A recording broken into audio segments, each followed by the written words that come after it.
Morning, friends. I'm working on my book and I am close to done. And I know I've been saying that for a long time. It is what it is. It's the process, and it's new for me as well. And I am grappling with it and struggling with it and making progress. I'm looking forward to being done. I think I'm pretty close, and but maybe I'm not. So it's quite humbling in that way. And where am I going with this? I just want to share bits and pieces of my process every day until it's done. And I don't think it should take, I keep feeling obliged to try and put a timer, to try and put a counter, to try and be like, oh, it's going to be done in this amount of time. I don't know how long it's going to take. I hope it's going to be done soon. But, it's a really emotional process.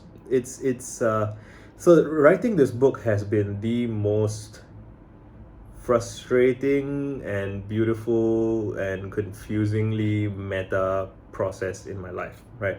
So one way of approaching it is that this book is about learning to relax, right? I used to be a very anxious teenager, and I wasn't even self-aware about it, so I didn't realize how anxious I was. And um, and then I became much more anxious, or much more conscious of my anxiousness in my early 20s. And I got depressed, and I got overwhelmed, frustrated, upset, despondent, and despaired, right? And I just felt like life is meaningless and all those things. And I worked through it, right? It was a slog, it was painful, it was hard, it was tedious. And eventually I came out on the other side, and I became, more light. I became more relaxed. I became more free. It became, the muscular tension melted from my face.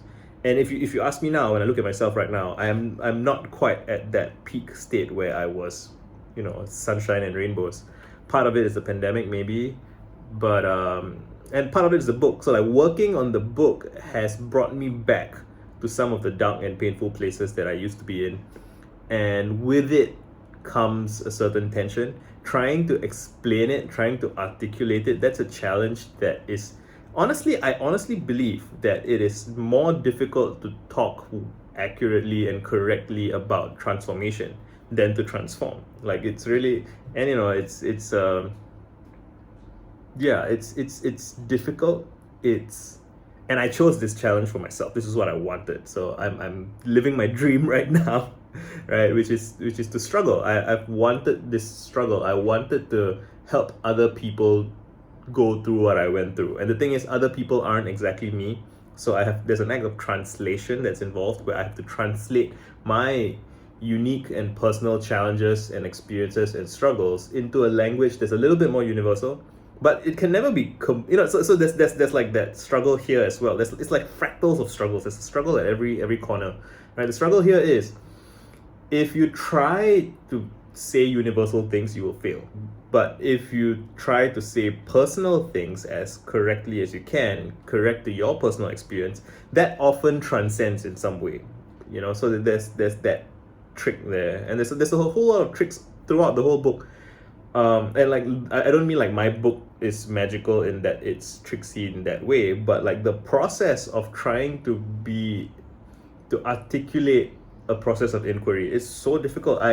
I think what I've had to come to terms with is that what I'm trying to do is not something that some 31-year-old guy can do in a year. And even then, like the progress that I've made in articulating these things, while I have been working on the book for a couple of years on and off, I've been writing about these things for a decade more, almost, you could say 20 years, right? And I think I will, the best I can hope for is that I will continually ship better and better versions of this thing that I'm trying to do.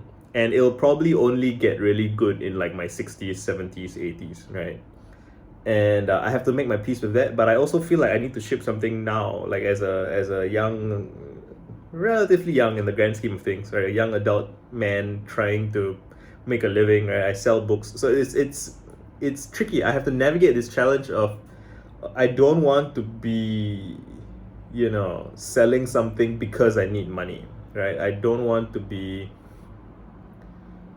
to allow the marketplace to dictate my behavior, but at the same time, they are realities. So that is part of the work and part of the art that I'm, part of the context in which my my art operates, right? So it's like I'm trying to do something really profound, and I'm also trying not to take myself too seriously. It's that's another challenge. Like there's all these many tensions, and maybe I should make a list of all the tensions.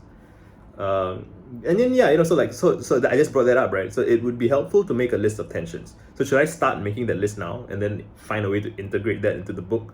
Probably, but that would, I would then have to restructure the whole book to accommodate that, and I don't think I have that kind of time and energy right now. I think I have to ship the book as it is, and then I have to do make a list of tensions for the next version of the book.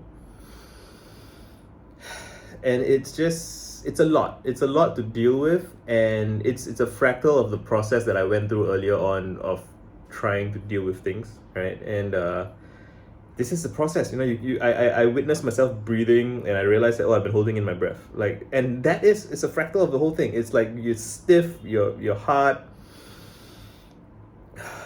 You need to breathe, you need to relax, you need to be flexible, you need to be flowy, you need to embrace your mistakes, be welcoming of imperfection, all of these things. And yeah, so I'm a part of what I should realize I should be doing is I should be making videos every day so that I can be in conversation with people, because this isn't something that I should do alone. It's not something that I can do alone. I need to know how people respond to these things so that I can integrate their perspectives into my work, which is, it's beautiful in a sense, right? That nobody can make it alone, right? So it's like everything I do, it all feeds back on itself. It's all related. It's all connected. And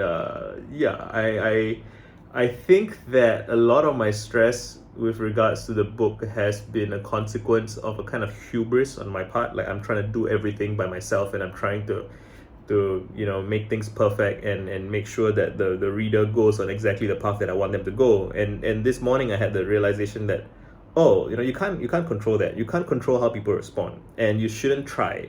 You should instead try to be evocative, try to be honest. Say what you fucking mean. Right? That's what I said to myself earlier. Like, say what you fucking mean.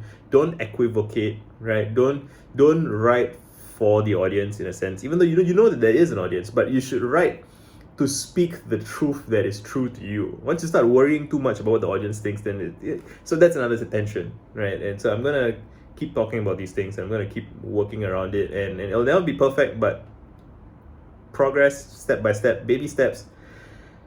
It's all connected. Done.